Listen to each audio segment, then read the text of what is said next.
तब्दील करने के हवाले से दरख्वास्त थी, अब तक क्या हुआ? देखिए, अभी तफ्तीशी अफसर जो हैं अदालत में मौजूद नहीं है। उन्होंने दरख्वास्त की है, वो इंसाय दहशतगर्दी की अदालत में है कि वो थोड़ी देर में आएंगे। मगर साथ में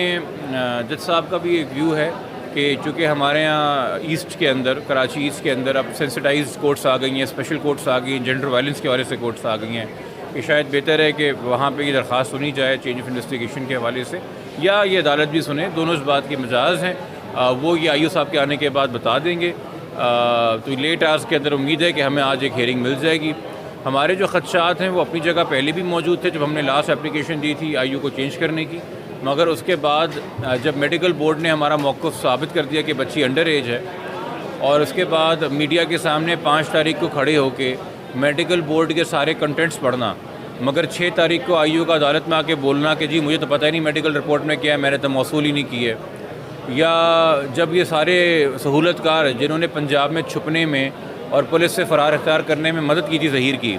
उनका जब रिमांड था 9 तारीख को, 9 जून को, तो आईयू का उस दिन पुरस्कार तौर पे बीमार होकर ना पेश होना और मेमो ऑफ अरेस्ट भी ना जमा कराना और इंटेरोगेशन रिपोर्ट भी जमा ना कराना, जिससे ज़ाहिर हो रहा था कि पूरी की पूरी गिरफ़्तारी गैर कानूनी, जिसकी वजह से उन 10 लोगों को डिस्चार्ज कर दिया गया।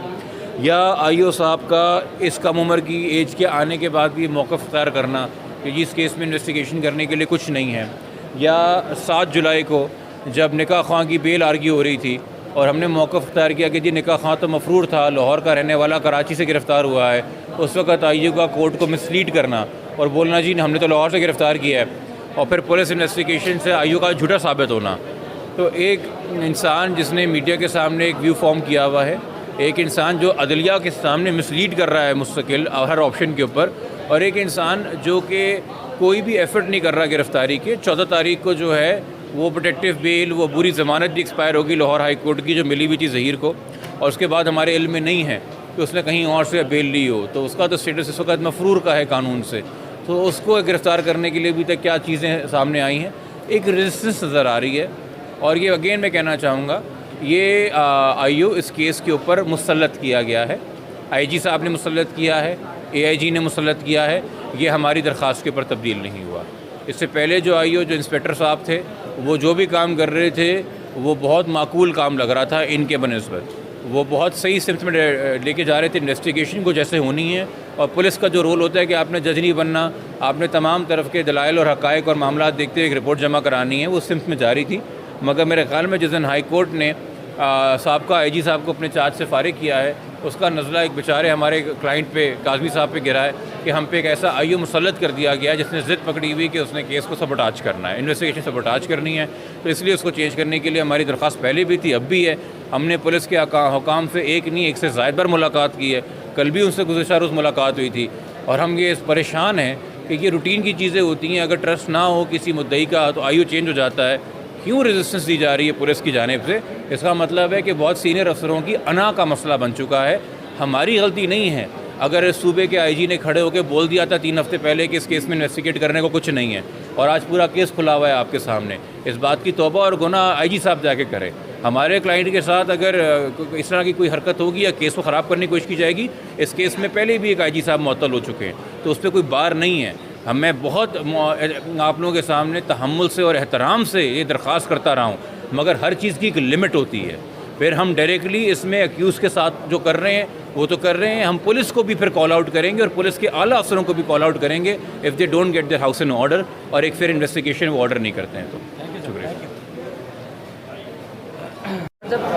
आज तफ्तीशी अफसर को तब्दील करने के हवाले से दरख्वास्त थी, अब तक क्या हुआ? देखिए, अभी तफ्तीशी अफसर जो हैं अदालत में मौजूद नहीं है। उन्होंने दरख्वास्त की है, वो इंसाय दहशतगर्दी की अदालत में है कि वो थोड़ी देर में आएंगे। मगर साथ में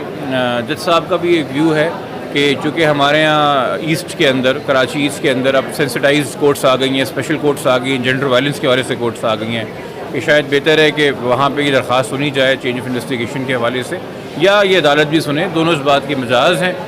वो ये आईओ साहब के आने के बाद बता देंगे। तो लेट आवर्स के अंदर उम्मीद है कि हमें आज एक हेयरिंग मिल जाएगी।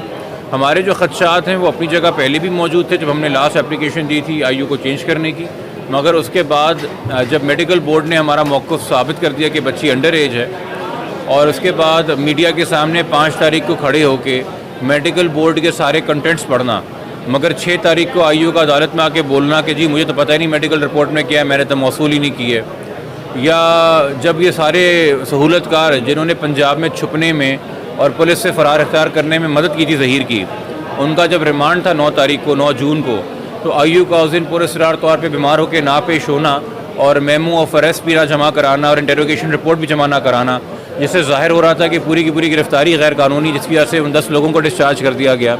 या आईओ साहब का इस कम उम्र की एज के आने के बाद भी मौक़िफ़ इख्तियार करना कि जी इस केस में इन्वेस्टिगेशन करने के लिए कुछ नहीं है, या 7 जुलाई को जब निकाह खां की बेल आर्ग्यू हो रही थी और हमने मौक़िफ़ इख्तियार किया कि जी निकाह खां तो मफरूर था, लाहौर का रहने वाला, कराची से गिरफ़्तार हुआ है, उस वक्त आईयू का कोर्ट को मिसलीड करना और बोलना जी हमने तो लाहौर से गिरफ़्तार किया है,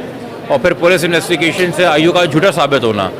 तो एक इंसान जिसने मीडिया के सामने एक व्यू फॉर्म किया हुआ है, एक इंसान जो अदलिया के सामने मिसलीड कर रहा है मुस्तकिल हर ऑप्शन के ऊपर, और एक इंसान जो कि कोई भी एफर्ट नहीं कर रहा गिरफ़्तारी के। 14 तारीख को जो है वो प्रोटेक्टिव बेल, वो बुरी ज़मानत भी एक्सपायर होगी लाहौर हाई कोर्ट की जो मिली हुई थी ज़हीर को, और उसके बाद हमारे इल्म में नहीं है कि उसने कहीं और से बेल ली हो, तो उसका तो स्टेटस इस वक्त मफरूर का है कानून से, तो उसको गिरफ़्तार करने के लिए भी तक क्या चीज़ें सामने आई हैं, एक रेजिस्टेंस नज़र आ रही है। और ये अगेन मैं कहना चाहूँगा, ये आईयू इस केस के ऊपर मुसल्लत किया गया है,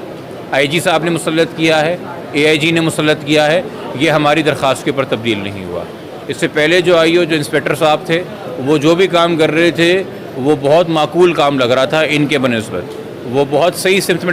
लेके जा रहे थे इन्वेस्टिगेशन को जैसे होनी है, और पुलिस का जो रोल होता है कि आपने जज नहीं बनना, आपने तमाम तरफ के दलाइल और हक़ाइक़ और मामला देखते हुए एक रिपोर्ट जमा करानी है, वो सिमत में जारी थी। मगर मेरे ख्याल में जिस दिन हाई कोर्ट ने साबका आईजी साहब को अपने चार्ज से फारिग किया है, उसका नज़ला एक बेचारे हमारे क्लाइंट पे, काज़मी साहब पे गिरा है कि हम पे एक ऐसा आईयू मुसल्लत कर दिया गया जिसने ज़िद पकड़ी हुई कि उसने केस को सबटाज करना है, इन्वेस्टिगेशन सबटाज करनी है। तो इसलिए उसको चेंज करने के लिए हमारी दरख्वास्त पहले भी थी, अब भी है। हमने पुलिस के हुकाम से एक नहीं, एक से ज़ायद बार मुलाकात की है, कल भी उनसे गुज़श्ता रोज़ मुलाकात हुई थी, और हम ये परेशान हैं कि ये रूटीन की चीज़ें होती हैं, अगर ट्रस्ट ना हो किसी मुद्दई का तो आईयू चेंज हो जाता है। क्यों रेजिस्टेंस दी जा रही है पुलिस की जानिब से? इसका मतलब है कि बहुत सीनियर अफसरों की अना का मसला बन चुका है, हमारी गलती नहीं है। अगर इस सूबे के आईजी ने खड़े होकर बोल दिया था 3 हफ्ते पहले कि इस केस में इन्वेस्टिगेट करने को कुछ नहीं है, और आज पूरा केस खुला हुआ है आपके सामने, इस बात की तौबा और गुनाह आईजी साहब जाके करें। हमारे क्लाइंट के साथ अगर इस तरह की कोई हरकत होगी या केस को ख़राब करने की कोशिश की जाएगी, इस केस में पहले भी एक आईजी साहब मुअत्तल हो चुके हैं, तो उस पर कोई बार नहीं है। मैं बहुत आप लोगों के सामने तहम्मुल से और एहतराम से ये दरख्वास्त करता रहा हूँ, मगर हर चीज़ की एक लिमिट होती है। फिर हम डायरेक्टली इसमें एक्यूज़ के साथ जो कर रहे हैं वो तो कर रहे हैं, हम पुलिस को भी फिर कॉल आउट करेंगे और पुलिस के आला अफसरों को भी कॉल आउट करेंगे if they don't get their house in order, और एक फिर इन्वेस्टिगेशन वो ऑर्डर नहीं करते हैं तो।